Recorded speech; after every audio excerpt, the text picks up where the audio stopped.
नमस्कार दोस्तों, आज मुझे बहुत ही दुखी मन से मैं यह वीडियो बना रहा हूँ। जब मैं ऐसी घटनाएं सुनता हूँ तो मुझे बहुत दुख होता है। आज सुना कि एक गुरुद्वारे में दो पाठी सिंह पाठ कर रहे थे। एक इंसान पगड़ीधारी इंसान गया, उसने उन लोगों को उनके साथ मार पिटाई की, उनकी पगड़ियां भी उतारी गुरुद्वारे के अंदर पाठ करते हुए सिखों की। इसका मतलब क्या है? कभी भी किसी सिख की हिम्मत नहीं पड़ती, कोई सिख ऐसा नहीं कर सकता कि पाठ करते हुए सिख के साथ ऐसा करे। अगर उसकी कोई और कोई बात हो, कोई दुश्मनी हो, तो वह उसको बाहर जब जाता है तब वह उसको जो करना होता करता, लेकिन गुरु ग्रंथ साहब जी के ऊपर पाठ करते हुए वह कभी भी टच नहीं करता।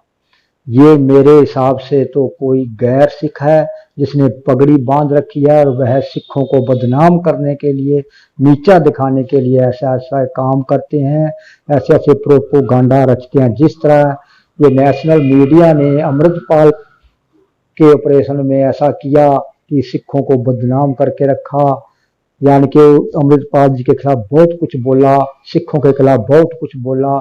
और कुछ गोदी मीडिया, ये अंधभक्त लोग जो अपने आप को कट्टर हिंदूवादी या कट्टर बीजेपी के भक्त मानते हैं, वह सिखों के खिलाफ बहुत ही नफरत करते हैं। अगर यह जो हो रहा है पंजाब में, बेअदबियां हो रही हैं, यह यही कारण है। पर मैं आज फिर साफ कह देना चाहता हूं कि सिख कभी ऐसा नहीं कर सकता, सिख अपना ग्रंथ नहीं पाठ सकता, सिख की पगड़ी नहीं उतार सकता, खासकर तब जब वह गुरु ग्रंथ साहब जी के पास या गुरु ग्रंथ साहब जी का पाठ कर रहा हो। यह सब प्रोपोगंडा चलाया जा रहा है।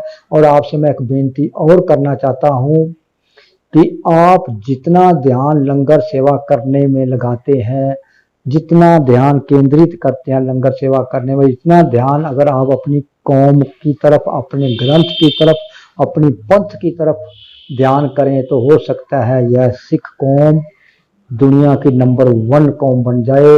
लेकिन आप सिर्फ ध्यान लंगर बांटने पर, लंगर खिलाने पर, लोगों की सेवा करने पर लग जाते हैं। जिन लोगों की तुमने कोरोना काल में सेवा की, करनाल में निर्मल कुटिया वालों ने कोरोना काल में लोगों को इतना लंगर खिलाया, बहुत सेवा की, लेकिन उन्होंने ये पिछले दिनों कल्पना चावला हॉस्पिटल में उन्हीं की बेइज्जती कर दी, शायद उनका वहां से लंगर भी उठवा दिया। मेरा कहने का मतलब समझ जाइए, बिल्कुल साफ है कि आप लंगर की तरफ ध्यान कम दीजिए। अगर आप गुरु नानक देव जी की बात करते हैं, गुरु नानक देव जी ने लंगर चलाया। गुरु नानक देव जी ने लंगर चलाया था सिर्फ भूखों के लिए, मजबूरों के लिए।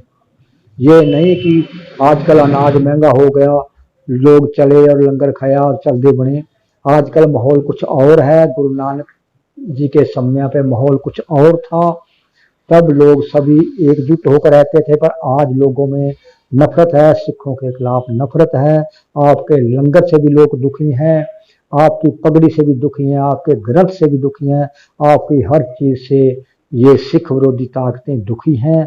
इसलिए आपसे बेनती है कि आप लंगर सेवा की तरफ, इन सेवाओं की तरफ ध्यान कम देकर अगर आप ग्रंथ की तरफ ध्यान दें, पंथ की तरफ ध्यान दें, कौम की तरफ ध्यान दें, तो हो सकता है यह कौम दुनिया के नंबर 1 कौम बन जाएगी।